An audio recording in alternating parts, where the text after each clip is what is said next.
So the next one is why personal anonymity matters. I think so many people, there's still a lot of people inside the rooms, and we've actually had somebody on this podcast that doesn't talk about it a whole lot inside of his work environment. It's not one of those things that he talks about. And you'll know exactly who I'm talking about. I know it is. He just doesn't talk about it a lot at work. And the complete opposite of that is everybody that I work for, that I work with, absolutely no, I'm an alcoholic. Well, because I ain't afraid to talk about it. Well, mine was pretty. My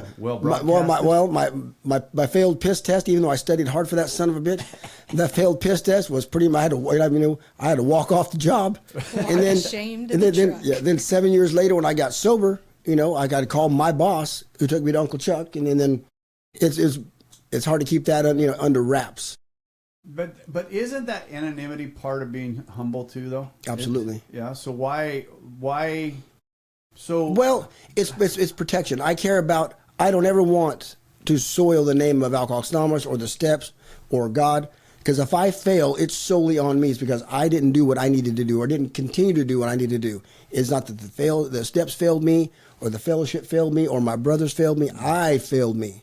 I think that's the biggest thing that concerns me, how sober or how out loud I am about my sobriety, is if there ever is something that I slip on, good God, I just don't ever want that to happen, right? And but that's why I stay right here. But the greatest gift that's why I stay right here. And the great gift God gave me, I love this. I mean, and as I shared yesterday, for sure, absolutely. The first time I've ever went and shared, and I wasn't nervous. Remember, I did that little step work about competing. Yeah, it carries over into this for some reason because it's not my favorite thing to do. My favorite thing, and I shared my favorite thing to do is Big Book, drunk, his Big Book, and doing this. I love that. I don't do it because you got to give it away to keep it if you want to do this, but it does cost me. It is sacrificial because it takes time away from me and her. It takes time away from me and my kids. I could be doing or working out or training. It is sacrificial every time, but it's worth it. I love it.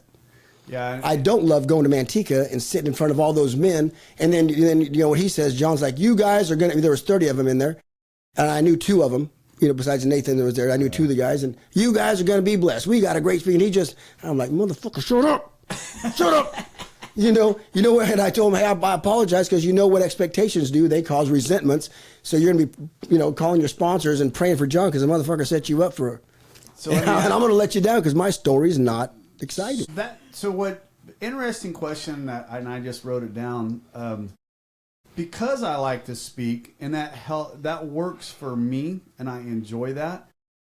Am I not being humble? Is that boosting my ego? It depends on your motives. I can't speak for you. I don't know what it does to you inside.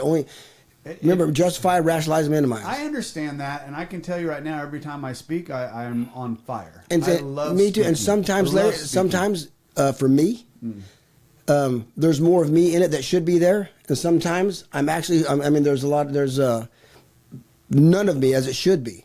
It just depends on the day. But it doesn't mean I'm not going to speak because I'm going to plant, water, or harvest. One of those 3.